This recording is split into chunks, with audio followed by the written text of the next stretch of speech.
মধ্যে কোনো বৈষম্য নেই, বর্ণের কোনো বৈষম্য নেই, বংশের কোনো বৈষম্য নেই, মর্যাদার কোনো বৈষম্য নেই।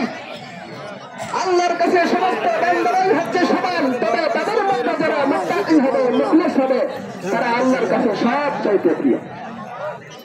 যারা মুত্তাকি হবে, মুখলিস হবে, তারাই হচ্ছে আল্লাহর কাছে সব চাইতে প্রিয় মুত্তাকি বান্দা। এজন্য আল্লাহ রাব্বুল আলামিন পবিত্র অসংখ্য জায়গায় উনি বড় মহব্বত করে মায়া করে মুত্তাকি বান্দাদেরকে আহ্বান করেছেন।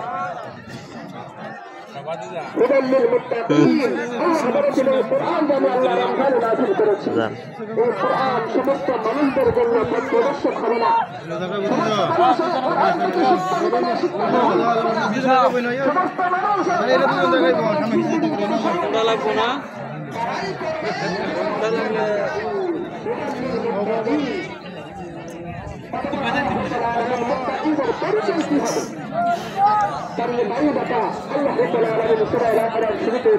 الذين يؤمنون بالغيب ويقيمون الصلاة ومما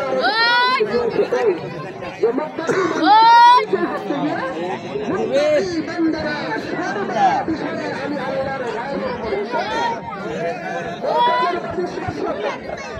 ينفقون ويقيمون الصلاة তারা আল্লাহর পক্ষ থেকে তাদের মধ্যে আরো দুটো দায়িত্ব, পড়ার দায়িত্ব, নামাজ পড়ার দায়িত্ব। আমি আল্লাহ তাদের উপরে নামাজকে আবশ্যক করে দিয়েছি, তারা এটাকে পুঙ্খানুভাবে আদায় করবে, তাদের এই বান্দাদের দায়িত্ব।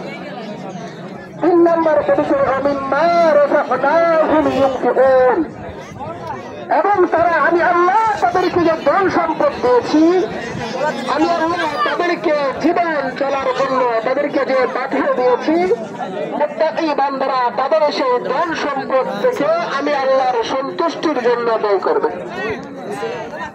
আমি আল্লাহর ব্যয় করবে মুত্তাকি বান্দারা।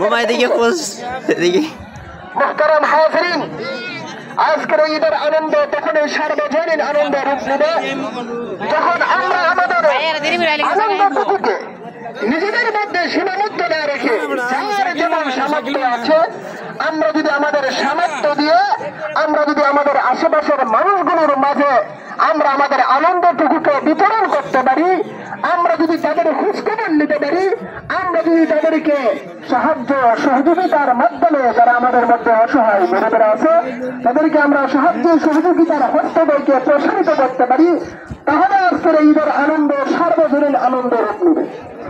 আর যদি মনে করি যে না নিজে নিজেই করব, নিজের বাড়ির মধ্যে 1000 টাকা দিয়ে আমি মাছ কিনেছি, গোস্ত কিনেছি, আমি আমারটা খাবো, আমার আশেপাশে যারা অসহায় প্রতিবেশী আছে, গরিব প্রতিবেশী আছে, তাদের প্রতি নিরুত্তর করবো না, তাদের খোঁজ খবর নেব না, এটা প্রকৃত মুসলমানের কাজ হতে পারে না।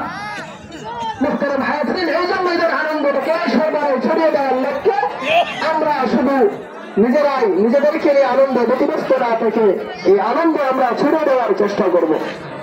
মুহতারাম হাজিরিন, আজকের এই উন্মুক্ত মাঠ, আজকের এই খোলা ময়দান আমাদেরকে এই শিক্ষাই দিচ্ছে